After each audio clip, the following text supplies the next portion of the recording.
I want to welcome you to another Facebook and YouTube Live. And if you're checking this out for the first time, this live stream we do every month, the second Thursday of each month, to serve the needs of nurse educators in the trenches, the everyday educator, to strengthen and transform the way that we teach nursing so our students are better prepared for practice. And if we haven't met before, my name is Keith. I'm the founder of Keith RN. And really my passion, I've been on this journey with Keith RN for 13 years, is to really better prepare, empowering educators with practical and practice-based strategies to better prepare our graduates for practice, improve patient outcomes, and in the process, kind of help to educate the educator. So they're able to transition successfully from being a nurse to an educator and translating that to our students in practice. And so how do we do that? We transform nursing education one educator at a time. And so every one of you here that are joining this conversation that we'll have shortly with Dr. Eddie Burns, director of the Benner Institute, Teaching and Learning over in California with Health Impact, and the primary sponsor of the conference that I attended last month and was a breakout session speaker for, Educating Nurses. A call for radical transformation. And Dr. Benner's book has been my guide ever since I started Keith RN as I operationalized Dr. Benner's work, Chris Tanner's work on clinical judgment, and really helping educators have some very authentic cases that I derive from my lens of practice. And if you're not familiar with what I do with Keith RN, I'm just going to refer you to a couple of our websites. One of them is our primary website, just keithrn.com.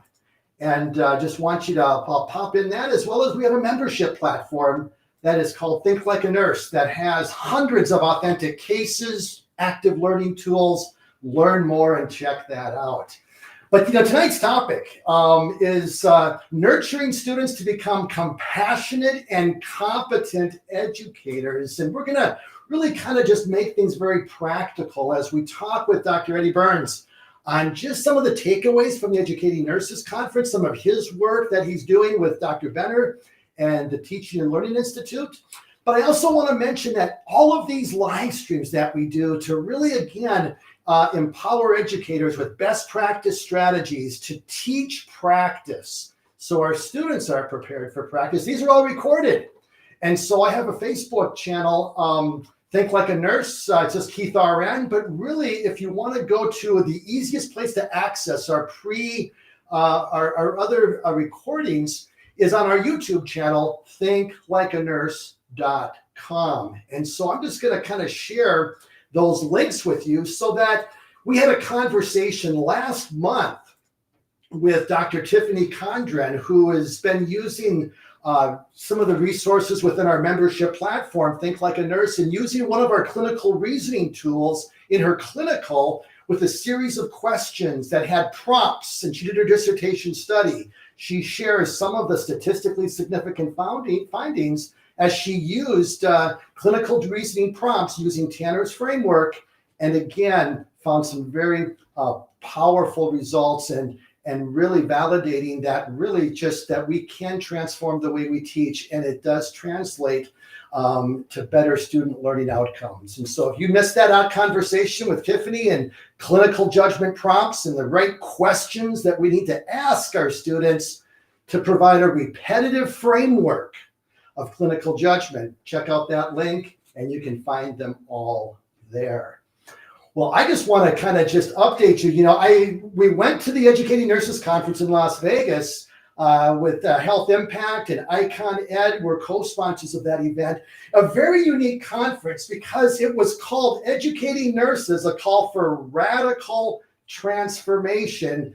15 years after Dr. Benner's work came out, that really has informed my work with Keith RN, as well as the strategies and the tools that I've developed over the years. But it was exciting to have this event to really be a catalyst. And Eddie's was one of the planners for the conference, working with Dr. Garrett Chance. So we're going to have a chance to get a bird's eye view of all this. But really what I want us to kind of think about very intentionally, just kind of a takeaway that I would like to share is that we addressed the problem of the academic practice gap. And, we talked about that at the conference. We know that there's a disconnect between how nursing is taught and how it's practiced. And then our students are suffering as a result. They're not entering practice with the clinical judgment competencies and skills they need. But really, we've been talking about, I think, we need to reverse the gap. It really isn't an academic to practice gap. It is a practice to academic gap. And what I mean by that, and by reversing that equation, as nurses who enter nursing education, many of us, in fact, the majority, don't have an education degree. A PhD does not prepare you to teach. Being a nurse practitioner, like many of us are, and I'm not one of them, I'm a master's of science in nursing education, that even didn't prepare me to teach well. And so we need to recognize that we have got gaps in how we're teaching nursing, and we need to close that gap by using best practices. So we're going to have a really salient conversation tonight as we talk about practical and practice-based strategies that we can use as educators. And so I'm excited to share that tonight. And I'm going to bring in Dr. Eddie Burns here.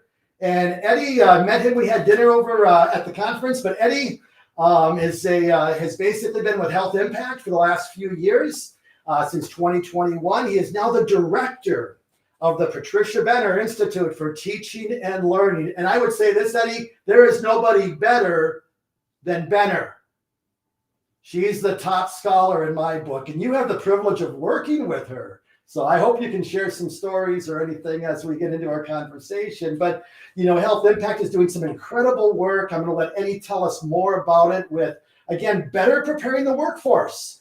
And that means nurses. That means, students in academia. That also means new nurses in practice. How do we transition them successfully? And Eddie has been around the block. I'm going to let you share your story, Eddie, when we get in. But I just want to say thank you for joining me. And you worked with Garrett to put on the conference last month. That was really the inaugural conference. And Eddie, I have it sitting on my computer. I have I don't know if you can see it. I have the inaugural pin. How many conferences give educators a pin? I mean, I've been to conferences for 13 years. Never. I love it. It is the best memento ever. That was class, by the way. That was fantastic. So thank you for that. I've got that, and it'll always be sitting right on my monitor. So anyways, Eddie, thanks for joining us. And just anything you'd like to share off the top, just regarding just anything as an introduction. What did I miss? So you can kind of just, let's learn more about Eddie and some of your passions and just anything that you'd like to share. Of course. Gratitude, Keith, for being able to be here and have this opportunity to talk about, I love how you set this conversation up around this academic practice gap and looking at it from that perspective of what is our role as nursing education. And when we talk about this radical transformation, it's still, I'll be honest, on a daily basis, I'm like, pinch me. I'm the director of the Benner Institute for Teaching and Learning. It's just been, I'm so blessed and privileged to be able to work with Dr. Patricia Benner and Dr. Garrett Chan on a daily basis. And I've known them both now for almost about a decade. Did a lot of work with Dr. Garrett Chan, who is the president and CEO of Health Impact when I worked at Stanford Healthcare. And I learned a lot from him and starting to move into, like you were saying, Keith, there's this, sure, we both have masters in nursing education, right? But did it actually really prepare us to step into that role of, education? I don't know about you, but I had a lot of curriculum development with, objectives and syllabus, and it didn't really get to the andragogies and looking at adult learning theories and neuroscience-based learning. And so I appreciate you for bringing that up as such a place I think we all as educators can resonate around and recognize that we're not prepared to teach, right? There is literally, Eddie, a teaching gap. Yes. And so we're talking about the academic practice gap, yes. But then we have to go a little further upstream, Eddie, and say why? Yep. Why do we have this disconnect? And I think it's multifaceted, but we need to kind of like recognize that many of us, we may have we're passionate about teaching and nursing, but have we been taught well? And are we empowered with the right ways of teaching? And do we understand basic things like, learning theories of adult learning theory, even situated cognition, neuroplasticity, very basic things that really will inform. If you understand those concepts in just a simple paragraph, just get the essence of what situated cognition is, which is teaching to context for the learning to stick. That's it. That'll change everything in how you teach, but we don't have that because many of us have never had that. We don't have that background. But I also wanted to share, Eddie, this is a dialogue. And so we've got an incredible audience, Eddie. We've got a lot of people with us live. And what I forgot to do, and I apologize, and all my getting amped up and just winging things sometimes, I forgot to ask for those people who are with us, introduce yourself. Just let us know where you're coming from. I know that, I'm coming from Minnesota in the Twin Cities. Eddie's on the West Coast somewhere where there's hopefully not, too much precipitous weather taking place in Southern Cal right now, but he's still with us. The power's still on. But for those of you that are here tonight, just pop in where you're coming from, say hello. As well as have your questions. And if you have any comments, really what's kind of fun, myself and Eddie can see what's happening in real time. So that's what makes these, if you're attending live, you can ask your questions, you can put your comments. If there's a relevant comment or a thought, we'll pop you on the screen and we'll talk about it briefly. So I want this to be a dialogue with our audience. And I'm so thankful that you all have taken the time, taking some time out of your busy schedule to really, again, strengthen your craft, strengthen how you teach. And I'm excited to have you with us because we're gonna get into we're gonna make it real, Eddie. We're gonna share some really important strategies, and so everybody can take notes and we'll just kind of share our journeys in the process. So great to have so many of you from different parts of the country, Eddie. So we've got people from East and West, Midwest, and everything in between. So thank you all for joining us. And I usually acknowledge them, but I think I'm just going to let the chat fill up and let you know, Eddie, that there's really people here. This is like a mini conference. This is like being on a stage, but we get to do it from the comfort of our homes, but yet still have an impact. How cool is that? Great. I saw a Boardman, Ohio. If you see my Akron zips, I know right where Boardman, Ohio is. I'm originally from Akron, Midwest boys, but I've been in California for about 18 years. Awesome. Well, Eddie, why don't you just start with just sharing your journey a little bit? It's kind of like, what kind of your path in nursing. Why did you go into nursing? It's not always the path that men choose. Young men going into, wondering what their career choice is. So just briefly share your journey, your story, Sure. and we'll just kind of build into that. So, of course. So, as I said, I'm from Akron originally, and nursing's kind of been something I've always been around. Both of my grandmas are nurses.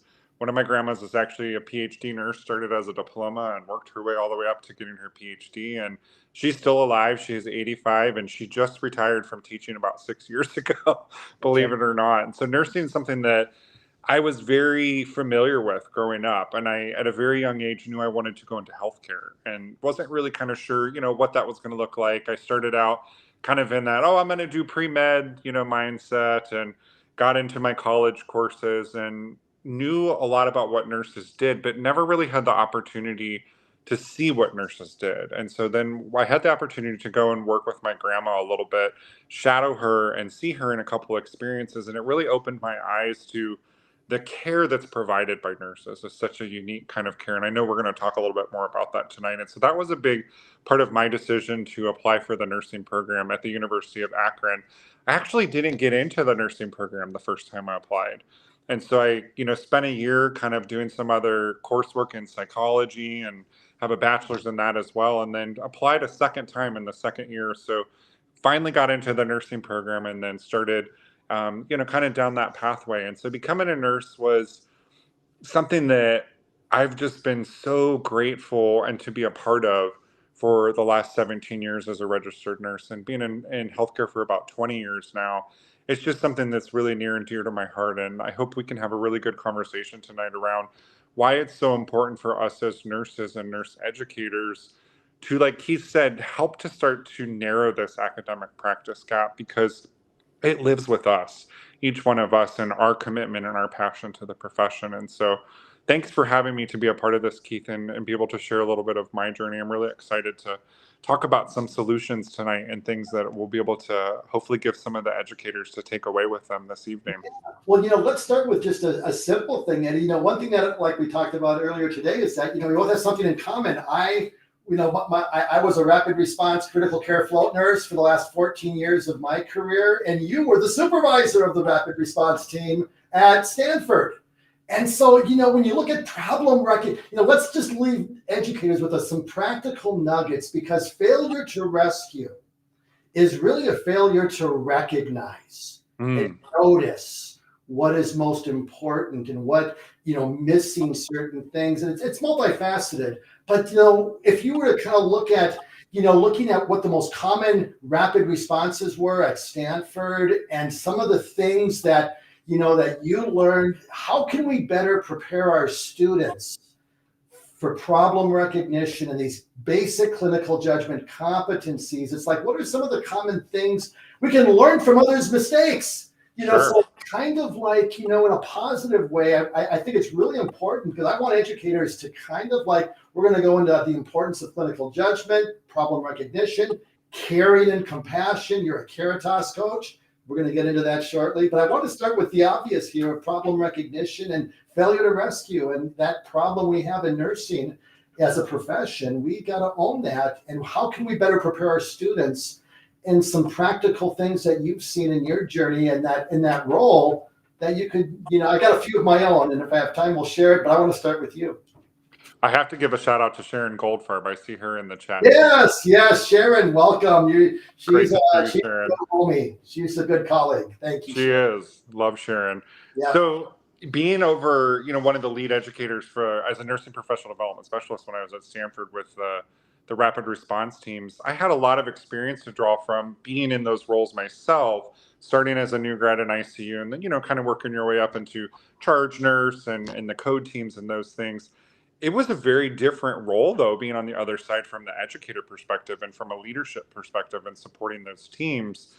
Those are expert nurses, right? That the rest of that institution looks to step into these clinical situations where we are seeing that failure to rescue, right? The patient's kind of doing one of these things, right? The nurses on, I think outside of California in some of your med surg settings, you have 6, 7, 8 patients, right? California has ratios. We have a max of 5 to 1 in the med surg settings. How can you possibly see and notice everything that's going on with that, high number of patients? And so we recognize, like Keith's talking about, that failure to rescue happens all the time in the practice areas. We as educators, those of us as expert nurses and working in those rapid response and code roles, we have a role to step in there to support these nurses that are in these settings where we're starting to see some of that failure to rescue really happening. How do we recognize the teaching moments, right, where we can share those pearls of wisdom? I think one of the big scenarios that I think of when I'm talking about rapid response and codes is a lot of us can relate to sepsis, right, across the continuum. It can happen anywhere in our practice areas, not just in a med surg setting. And that is one of those things that has become a national patient safety goal since 2017 because of failure to rescue and the mortality that was associated, especially in the acute care medical centers, with sepsis, right? How do I, as an educator, as a critical care and ED and experienced expert nurse, support this generation, our students that are coming into the profession, to recognize sepsis can happen to any of our patients, right? Developing these experiences where they learn from those mistakes of, wow, I missed that patient's heart rate was getting elevated, that they became febrile, that, oh my gosh, these signs and symptoms of the SIRS criteria, their respiratory rate went up. We have an obligation and responsibility in these rapid response and code roles and as educators to help them develop that self-reflective practice, right? Because then they're going to see that next time they get that surgical patient back, or next time they're doing that home health visit. Wow, this patient, is showing signs of sepsis. The SIRS criteria is positive. And I think a lot of facilities have moved into a direction of protocols around sepsis for nurses, right? I think to Stanford, where I was, the nurses had a protocol that if their patients screened positive for SIRS and there were some other criteria that they met, they could go and draw a lactate lab, right? Send that lactate lab to the lab, get that back, really using that clinical reasoning and judgment of what's going on with this patient. And we've recognized that since we've instituted this as a national patient safety goal since 2017, we've cut mortality like more than in half, especially in our acute care medical centers. And that's a big part of that teaching and responsibility that we have with that expertise. How do we impart that, whether we're in the rapid response role, the code nurse role, and our educator roles, to support any of the practicing nurses, this next generation of nurses, because that is how we're gonna do away with the failure to rescue, right? Number one reason for failure to rescue is we improperly diagnose. And this happens all the time. We know this, that if nurses are not right there at the forefront of what's going on with this patient, all the clinical reasoning and the information and the cues and everything that I'm gathering about my patient, those things get missed. And then we move into this failure to rescue. And then that's where we know it's hard to rescue the patient sometimes. So I think it's just really paramount what we can do as educators in that failure to rescue conversation is to talk about it, right? And I think it's also something we need to collaborate with our providers, right? Having those conversations with them to recognize how are we all, collaborating around this failure to rescue phenomenon that we see happen in the patient care areas all the time. So it's a joint effort, right, Keith, to And really solve that. I think that of the if we were to look at simulation in nursing education, having a sepsis progressing to septic shock simulation should be standard in every nurse educators that are attending this. And I mean, the bottom line is that we know what the most common problems and complications are. Eddie, in sepsis, it doesn't get more. That's number one. Sepsis progressing into septic, septic shock. So let's practice the thinking of practice with simulation and making sure that in nursing education we're having those where we're using, the current best practices and standards that are out there that you alluded to. Plus, we're using it in a simulation setting so that they're practicing. They're likely not going to see it as a student firsthand. They will as a nurse. Let's prepare them for that, Eddie, and make sure that in simulation we are doing a sepsis that is pretty much, post-op that's progressing to sepsis, septic shock is to me a non-negotiable. That's where it begins, and how we can. That's one practical strategy we can employ. Totally agree, Keith. And it's like, it's not that difficult to do either, right? I mean, that's one of those scenarios that's really easy to create in a simulation environment. And we all, as nurses, we've seen it ourselves. So what we can bring our own authentic, unique dynamic to it, and really make it real. Keep it HIPAA-proof, but we've seen it as nurses. Let's bring practice into academia. You see, that's how I think we begin. And that's where I think we need to embrace our practice and bringing those salient scenarios. I will add one more quick pearl, though, Eddie. If there's one thing that our students must know to recognize sepsis, and you alluded to it, it is this equation from pathophys called CO equals SV times HR. Yeah. That cardiac output determinant of stroke volume times heart rate. Yeah. And if that heart rate is increasing, you must ask why as a nurse. And if you understand that simple formula of cardiac output, they've memorized it, but do your students understand it? Yeah. And you see, we must teach them, because the rapid responses that I have been in that had a disastrous outcome of a septic shock patient who was caught too late. That heart rate was up for hours and hours, and nobody paid it. It went from 80 to 100 to 120. And until the blood pressure crashed, that heart rate increase trend, like, okay, I recorded it, but it's going up, and no one's asking why, Eddie. And it was over 10 hours. It didn't have to happen. That lactate could have been drawn. Doctor could have been called, get the lactate. And do your students even know the significance of a lactate in sepsis? Well, remember that thing called Krebs cycle and anaerobic metabolism? And the ATP? Yes, and so this is where we got to know our patho as educators and enjoy at least enough to be dangerous. Now, I love patho, Eddie, and you're a critical care nurse. You probably do too. Yep.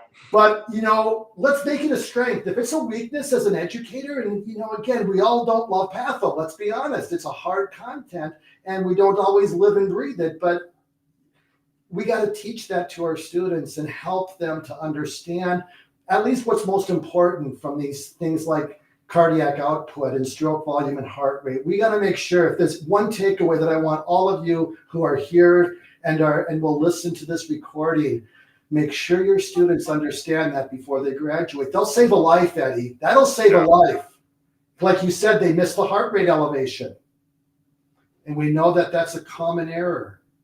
Doesn't have to happen.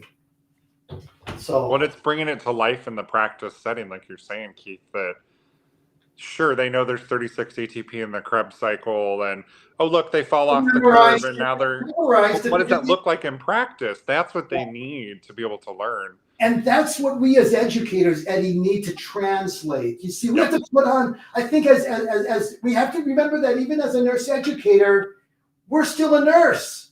And so really helping our students, it's like you have so much content that we're teaching, but yet as a nurse in practice, what's most common? What's most relevant? What's most important? What's the need, nice, and nuts to know? And let's just teach the need to know. And the nice to know and the nuts to know, they'll get that in time.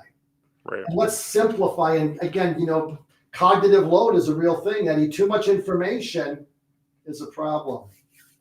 But I want to talk about Caritas. I want to talk about caring, because you're a Caritas coach, and there is something that even Tanner's clinical judgment model. Its first assumption of clinical judgment is that a nurse is influenced more by what she brings to the situation, what he or she brings, versus the situation itself. In other words, your engagement, empathy, your caring influences what you notice and the judgments you make. Because if you're burned out and don't care, you'll blow off. Oh, not a big deal. Oh, they're just drug seeking, and blah, blah, blah. So let's talk about the importance. Tanner identified the importance of caring and engagement of the nurse to clinical judgment. I thought that was insightful. She did 200 studies that she looked at, and that was a theme she saw.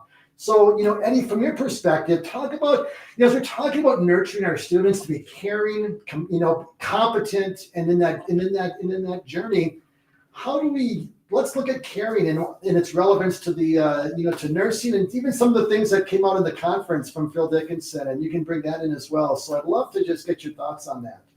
Sure. And if those of you who aren't familiar with the Caritas coach, Dr. Jean Watson, which I think a lot of people are familiar with her work as a grand theorist, caring science is Dr. Jean Watson's theory of caring science. The Caritas coach program was started in 2008, has had over about 900, if I remember to last record, Caritas coaches that have gone through this program.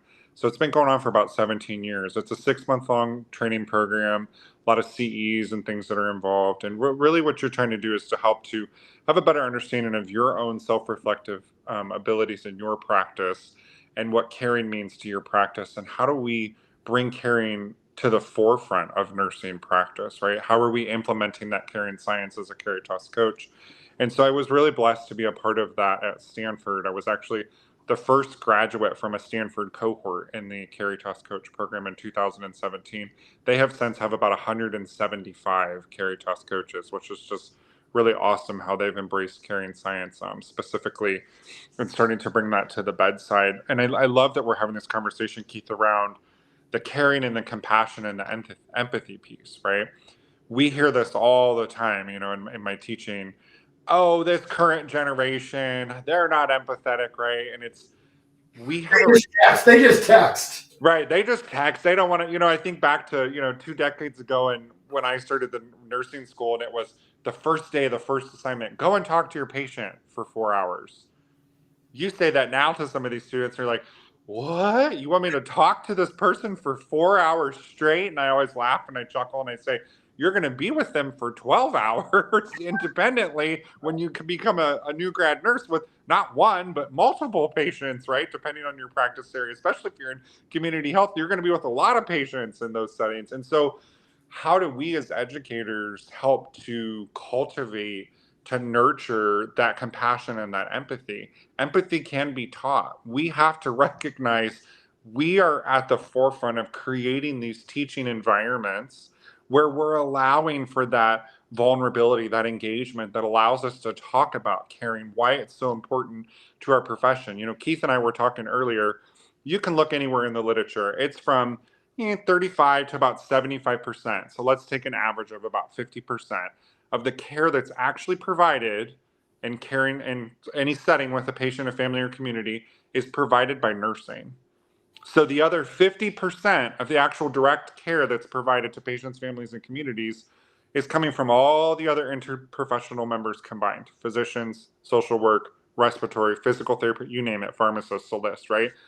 That's a huge responsibility and a huge burden in some capacities to recognize how much of caring lives in our profession as nurses. That is a wisdom we have to impart as expert nurses, as educators, to support this next generation. And I don't just mean the 18, the 19, and the 20-year-old. I'm talking about anybody who wants to come into the profession of nursing, right? Second career nurses, recognizing that care is at the forefront of what we do as nurses every single day. One of the most important things I ever learned, go Akron Zips, and my pre-licensure program was Lisa Hart. I'll never forget her. And she said, we have some of the most amazing privileges as nurses. We get to be with people in some of the most vulnerable moments in their lives.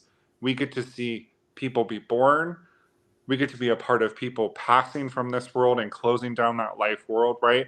It's such a privilege what we get to do and how we get to care and that responsibility that we have as nurses. And so it's important for us as educators to understand, and using caring science and recognizing there's a distinction between caring for and caring about, right? Many of you are familiar with the Code of Ethics for the profession. There was an update that came out 2 weeks ago from the ANA. Every 10 years, there's an update on that and those provisions of what it means for our professional ethics as a practice and as a discipline, right? We have a huge responsibility in the care that we're providing to our patients and our families and communities. They trust us. We're the most trusted profession 24 of the last 25 years. What does that mean for your practice, your own clinical practice? And how do you, right, thinking back to the strategies and teaching, how do we impart that to our students, to our new grads, to recognize what it is that they're signing up for, right? And that may be a lot for some people, right? And that's okay. Some people get into the profession and it's a lot to handle. I mean, nursing is a traumatizing profession, and we're going to talk about that here in a little bit too. What we see and experience can be very devastating for some people to be a part of these experiences. And how do we help them navigate that? We've heard about second victim, right? When there's errors that happen, secondary trauma that occurs. We have a responsibility and understanding that as educators of what does caring science mean? How are we bringing that forward? How are we caring for? How are we caring about our patients and our families and our communities? It's a big responsibility, but it's also truly at the center of the art and science of what we do every single day as a discipline as well. So, Eddie, how would you make it practical? So it's like you say that you say that caring can be taught. So let's leave educators with maybe some principles or things that you've learned as a Caritas coach. How can, what I've learned in my journey is that, you can teach caring behaviors that become a part of your practice. And so I'd love to know how you would, how you see it and what that looks like practically, because we'll say, boy, if you don't got it, you don't got it. Well, how can we cultivate or nurture it in our programs and especially in the clinical setting as we're working directly with students? How can we role model and guide that development so we don't just throw up our hands and say, either you got it or you don't, and you just kind of just don't even talk about it. You just kind of give it lip service, which is all too common in nursing education as well. We don't really talk about the centrality of caring. And Dr. Benner did. She wrote a book with Dr. Judith Rubel on the primacy of caring in '89, and I got a copy of it, and it's good stuff, Eddie. So share some thoughts as far as, because Benner recognized the value of caring as well. So that's really, we need to remember that it's not just, it's this virtue ethic, it's really foundational, and we need to situate that. So what are some ways we can do that as educators? I think one of the biggest, this leads me into thinking about psychological safety, Keith, right? We hear a lot of this kind of buzz right now around, oh, be a trauma informed educator, right? Understand, the trauma that your students have experienced, how you're trying to meet them where they're at, their learning styles, right? All of kind of those pieces coming together. Psychological safety is a big strategy that we take forward as educators, and recognizing that we've got to create these learning environments. We've got to create these care environments, right? It's for our patients and our families and our communities as well, that we're allowing that engagement to happen, that it's okay to be vulnerable. It's okay to talk about our mistakes, to think about how doing that is going to create that trusting therapeutic relationship, right? Like you're saying, Keith, we hear that, oh, develop the therapeutic relationship with the patient and the family and the community, but it really lives within that psychological safety. And we know this in learning right now. As I'm finishing my PhD, we recognize that if we don't have that psychological safety at the forefront in that learning process, it's not there. The neuroplasticity is not going to happen if we truly are not allowing for that psychological safety. And if there's one strategy I want you to take away, because I could go on for hours about psychological safety. Obviously, doing a PhD around it, it's like, well, I could talk about. You are filled to the brim, and Yes, you only need to know. I'll give you one big thing, and this is one big thing that I'm going to share from my experiences. My name is Edward by given birth, right? I prefer to be called Eddie. That's what my family calls me. That's what my colleagues call me. That's what my friends in nursing call me. And I will tell you, there were so many times in nursing school 2 decades ago where I had instructors that said, "Oh, you know what? That's too hard for me to remember. I'm going to call you Ed." Or, "Oh, my cousin was Ed, my uncle was Ed." And that's what they called me, right? One of the most simple things we can do as educators to cultivate psychological safety and support our learners in the learning environment is call them what they want to be called, right? Someone who's a 6'4", rather large white man, I have a responsibility to my learners to say, you are empowered to correct me when I don't say your name correctly. You are empowered to make sure that if I call you something different than what you want to be called and referred to as, that you correct me. It is our responsibility as educators to create that type of an inclusive environment. That's what's going to allow for that engagement, that vulnerability, that trust, using the pronouns that our students want to use. Whether you agree with it or not, you have to respect and honor where your students are at. These are adult learners. It's illegal for any nursing student to be under the age of 18. None of them are children, but we still talk to them like they're children. They're not children, they're adults. They're going to be our colleagues. Think about your own teaching practice. And are you calling your students by the name that they prefer to be called by? Are you spelling their name correctly?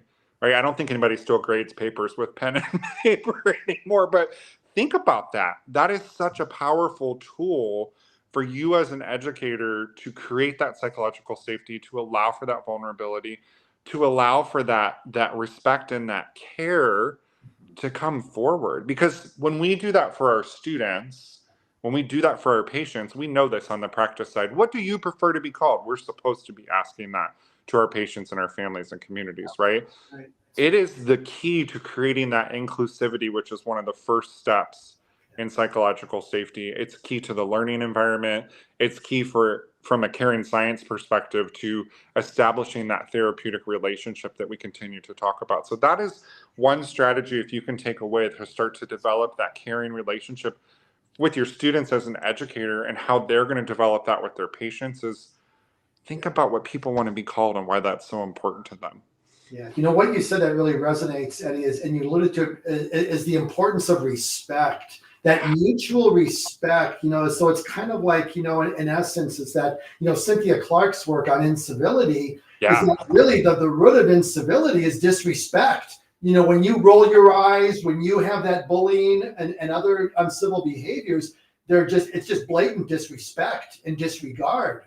And so by just respecting each other, and more importantly, respecting the differences, finding common ground, but respect the differences. You don't have to all think and look alike, but that we basically have that foundation of respect and valuing each other. Because when you give respect, Eddie, you'll get it back. When you Yeah. give disrespect, guess what comes back? It's no different. And so I think that that's a great segue, great information. We've got some questions in the chat though, Eddie. We need to pay attention to. Yeah, I saw the one about, it's hard if we don't feel that psychological safety sometimes in our own, respective roles, maybe as a faculty role or an educator role or in our own teams.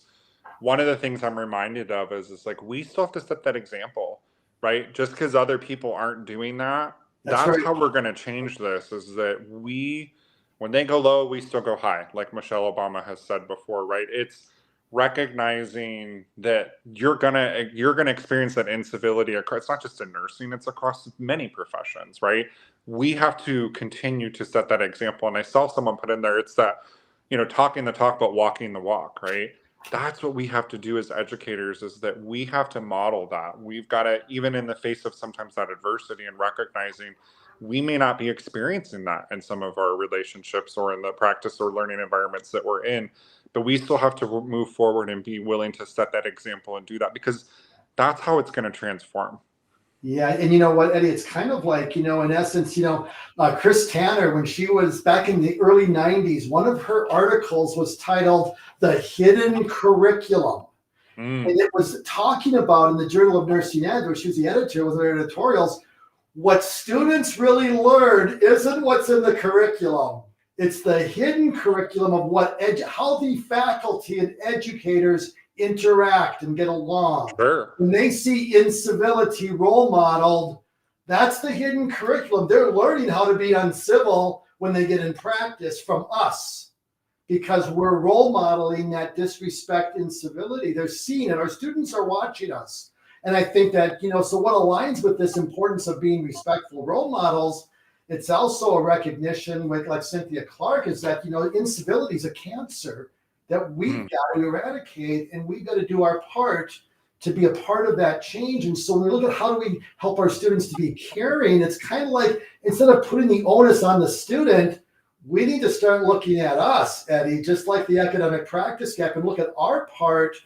Are we respectful? Are we being uncivil? Are we truly, living that out? Because incivility is role modeled. And I've always wondered, when I went into nursing education, Eddie, even though I had incivility in practice, when I went into my first nursing program at a state university as a brand new educator, expert nurse, it was the most, staff meetings were like, oh my gosh, these people don't like each other. And it's like, nobody's hiding some of the, and it was just it was much different than practice. And the academia was very painful for me.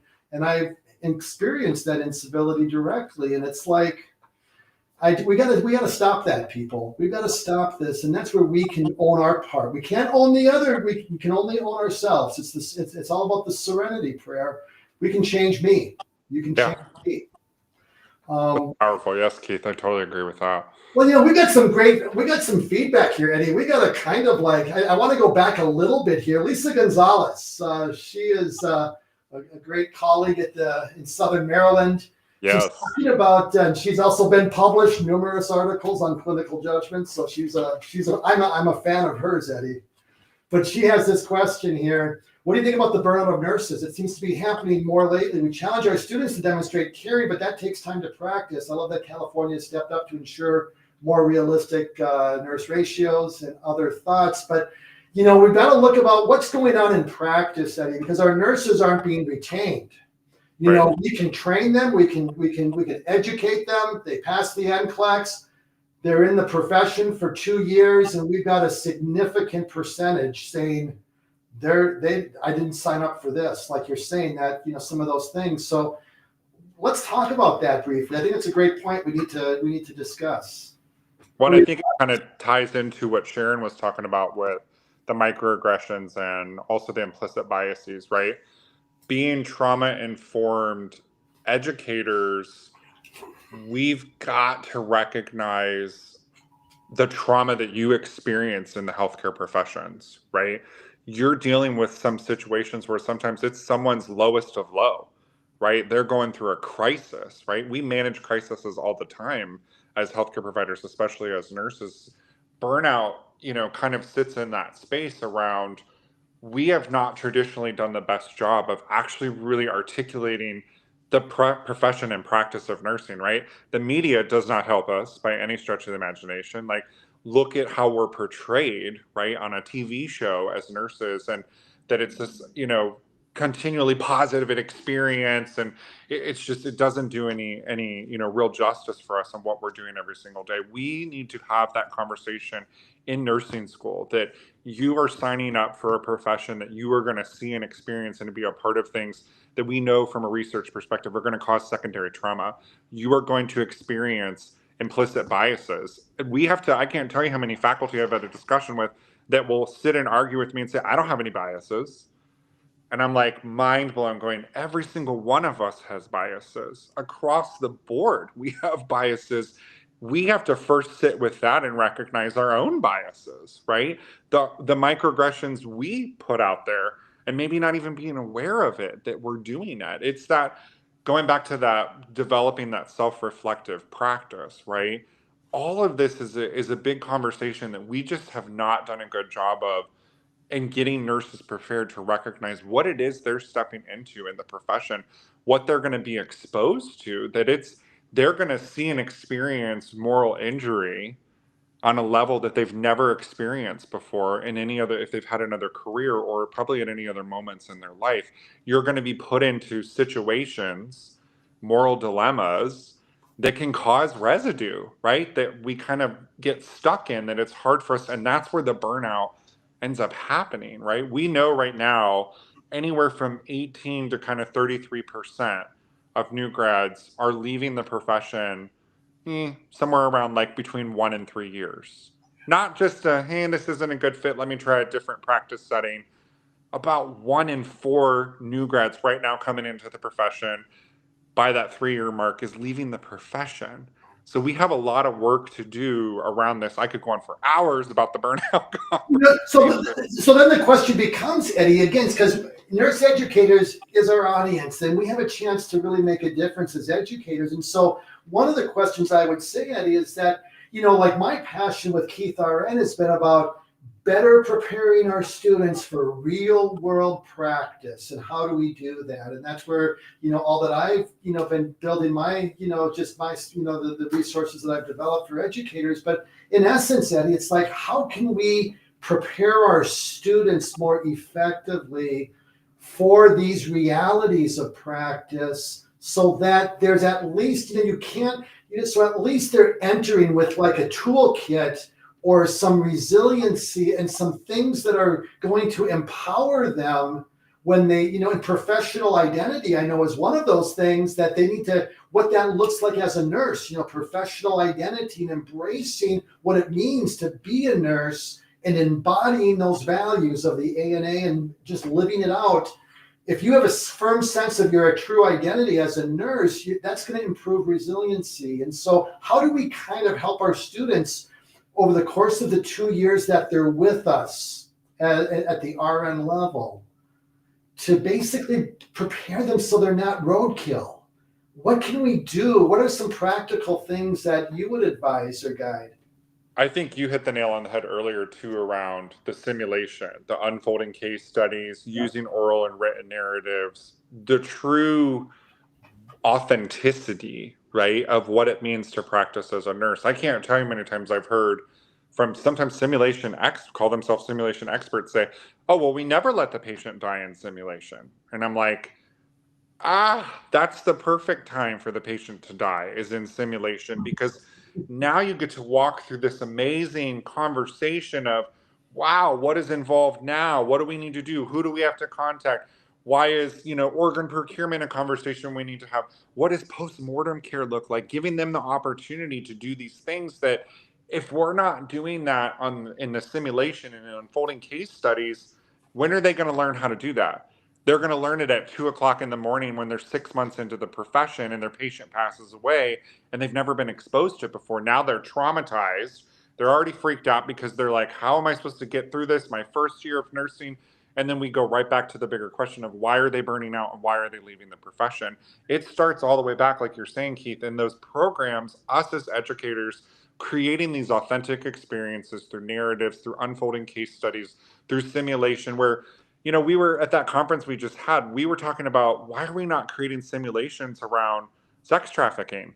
This is something that our students Right. are exposed to, and Right. a lot of them are more knowledgeable about it and understanding it than even we are, right? These were simulation cases that 2 decades ago, when I was starting to do simulation, no one was talking about, right? We have to think about these authentic experiences, these things that could be traumatizing for them that they're going to come up against. And we got to talk about it in school, in that academic side, in the education side, get them in that mindset so that when they get into these situations in the real practice setting, they've at least had some exposure. They've had some conversations. They've talked about some of the tools and the strategies that they need to use with their clinical reasoning and judgment so they can be successful. We're not doing them any favors by almost kind of sheltering them from what they're actually going to see in practice, right? Absolutely. Absolutely. And that is so true, Eddie. And I just want to this just say yes and amen. And I think as educators, we just need to kind of really put our nurse hat on as educators, so that we are bringing our stories into nursing education, that we are bringing our highest highs and our lowest lows as nurses. Yeah. So we are really preparing them for, we're all nurses. We know what the profession is like. Some of us may not have been in practice recently, but we know what nursing is, and we know the challenges and the trauma. I mean, the one thing that I think of, Eddie, is just putting your patient in a body bag, dying. Right. And the trauma of a dead patient, if you're in any form of acute care, or even in the long-term care settings, right, you got to deal with that. But they don't, we don't, again, there's so many things that I think we as nurses, we take for granted, but we don't realize how traumatic these things are.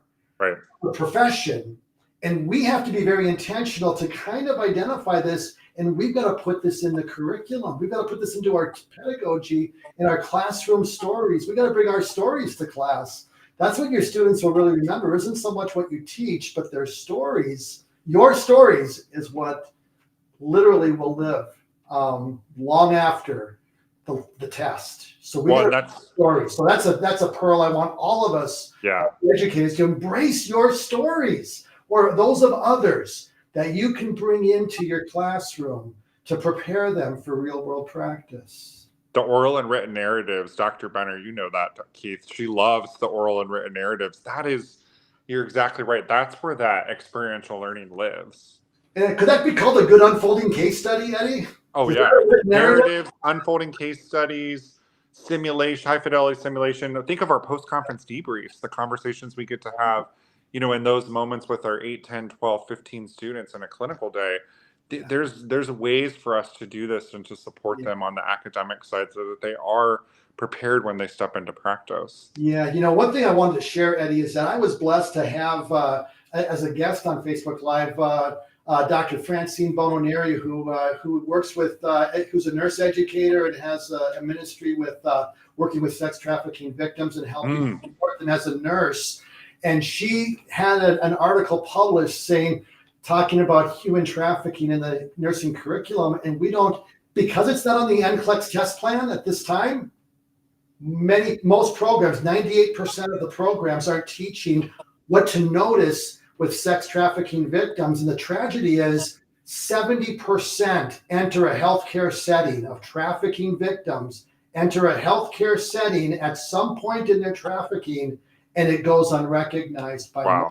So this is where we can make a difference. I just put the article link. I want every educator to check that out and get her insights as far as how we can teach very easily, like in a post-conference discussion in 20 minutes, what to notice about sex trafficking. So thanks for bringing that up.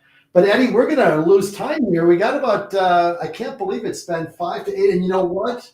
We have been talking about a lot of the things from the conference, but we haven't said this is what we did at the conference. But I do want to, I do want you to close with basically, I can't believe how quickly this has gone. But I think it's been good. I think that they've gotten awesome.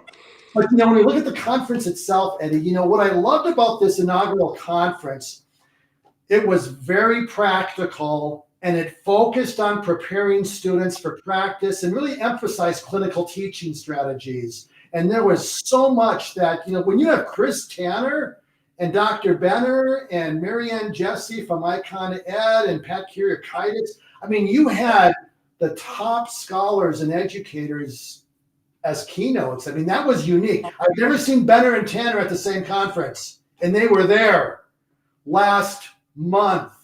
I was just like, it was amazing. So, I mean, well done, Eddie. But when you look at kind of like this conference, and I know there's going to be hopefully another one next January, what were the things that you wanted as a planner for this conference to really accomplish, and where do you see next steps going from here? Because there's a lot of great. I mean, we could talk for hours about each of the keynotes and what was brought out. It was amazing, but yet just give us some of the big. We only have time for the big picture, so give us the big picture. Share some key takeaways that you really feel would really encourage our audience who weren't there, because we've been talking about principles from the conference and all these things, but kind of like share some thoughts there, Eddie. Yeah, so I think it builds right on this conversation of the, shifting from the bridging the academic practice gap, which implies we can't close the gap, and we can, to narrowing the academic practice gap, right? What is it that practice and academia need to do to narrow that gap so that they are more competent, they are more practice ready as a student stepping into that first role as a new graduate nurse? The conference's theme really centered around the how-to, right? We know what the That issues was are. so powerful, Eddie. It gave you practical, tangible takeaways that you could just implement tomorrow. Yes, and what you're doing around unfolding case studies, Keith, I'm going to be partial. I'm not going to lie. That's my most favorite of the teaching and strategies and andragogies, because you're bringing to life these authentic situations that allow for their curiosity, that allow that sociality, right? We talked a little bit about, Garrett talked about Dr. Joshua Eiler and how humans learn. The neuro-based learning, that was a big piece. Yes, I love that from Pat Kiriakaitis. Yeah. The keynotes all brought that forward, right? That we've got to shift from our traditional, let's have 5 slides of PowerPoint instead of 50 slides of PowerPoint, right? And then how do I truly implement a flipped classroom? How do I allow that unfolding case study, that high fidelity simulation, that oral written narrative, that post-conference debriefing to be the andragogy and activity and tool and framework that I'm using, so that my students are the ones that are truly there, and you're guiding the learning process, right? They're the ones moving it along. And so that really was the theme of this conference with our 9 keynotes. And then with the breakout sessions, Keith was awesome and able to lead one of those breakout sessions as well. And what's the how-to? How do I actually take this back, start to put this in practice as educators? And so our hope is to do that conference every year and to continue with that theme of the how-to. And what's exciting is that next year we're anticipating, we want to open it up for abstract submission. That's what Garrett and I are talking about right now with Dr. Benner, and kind of giving a good sense of what are maybe kind of some of those tracks, right, that you would submit to from an abstract standpoint. Moving forward, you think even more of the breakout sessions, right? Yeah.